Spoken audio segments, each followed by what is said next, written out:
আসসালামু আলাইকুম গাইস। আজকে খুব হাসির একটা গল্প নিয়ে আসছি। গল্পটা শুনলে হাসবেন।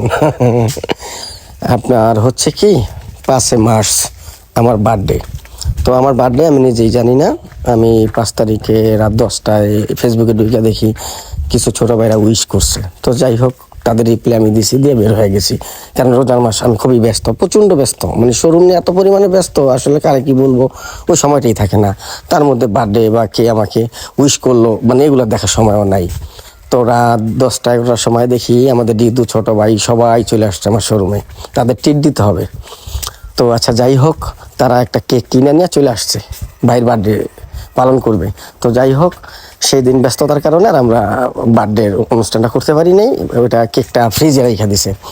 সো পরের দিন তারা আমাকে ধরবে, সবাই সবার কাজ সাইরা আবার রাত 11টায় ওরা সবাই চলে আসছে। ওই দিনও আমরা ব্যস্ত, কোথাও যাইতে পারি নাই।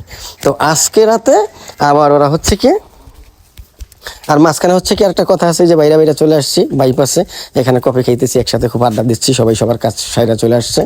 ভালোই লাগতেছিল ছোট ভাইদের সাথে, আসলে আড্ডা দিতে খুব আলাদা একটা মজা, আলাদা একটা ফিল। আসলে এটা সবাই বুঝবে না, যারা ছোট ভাইদের সাথে মিশে সময় দেয়, আড্ডা দেয়, তারাই বুঝবে যে আসলে এটার ফিলটা কি।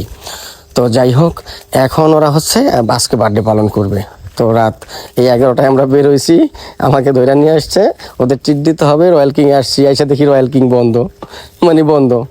তো সবার তো মন খারাপ, আজকে ওরা রয়্যাল কিংয়ে আমার বার্থডে পালন করবে, উইশ করবে ওখানে। যাই হোক, ওখান থেকে আমরা শরীয়তপুরে যেই কটা ছিল রেস্টুরেন্ট সব ঘুরছে আমাকে নিয়ে, সব বন্ধ।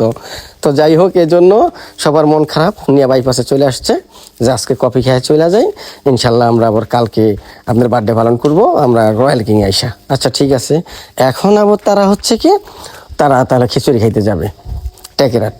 আচ্ছা চলো ঠিক আছে, টেকরাট যাব। যাই হোক, ওই প্ল্যানিংটা আবার ঘুরাই দিছে, এখন আর আমরা যাব না।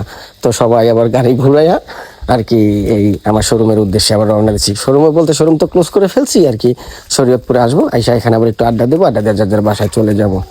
তো হাসতে হাসতে আমরা সবাই শেষ এই ব্যাপারটা নিয়ে, যে একটা না 4 দিন, মানে তারা আমাকে পাচ্ছে না, মানে তাদেরকে ট্রিট দিতে হবেই হবে, মানে এটা মিস হবেই না। মানে জ্ঞানে হামলা মিস হইতে পারে, মানে তাদের ট্রিট দেওয়া মিস হইব না। জোর করে আজকে বের করছে আমারে, নিবই নিব। এখানে মারু প্রাগ হয়ে যাইতেছে, সেইটা যেতেছে, ও বাসায় যাবে, শোরুম অফ করে দিছে, বাইকের জন্য বৈশা রয়েছে। তো সব মিলে মানে আমরা হাসতে হাসতে শেষ। শরীয়তপুরে সব রেস্টুরেন্ট বন্ধ, কোথাও বসতে পারি নাই। এই হচ্ছে আজকের গল্পটা। যাই হোক, সবাই আইসা আবার উত্তর মাথায় গাড়ি থামাইয়া দুষ্টামি করতেছিল। কি হইলো কি হইলো, বাইরে এমনি বাগে পাই না, বাইরে এমনি বাগে পাই না, কি হইলো। এই যে আইসা সবাই দাঁড়াইছে, এখন আমরা মেন রোডে দাঁড়াই, সবাই গল্প করতেছে কেমনে কি করবে, কালকে কেমনে কি করবে জানি না, কি বাড়াটা আমার কালকে দেয় সবাই মিল্লা।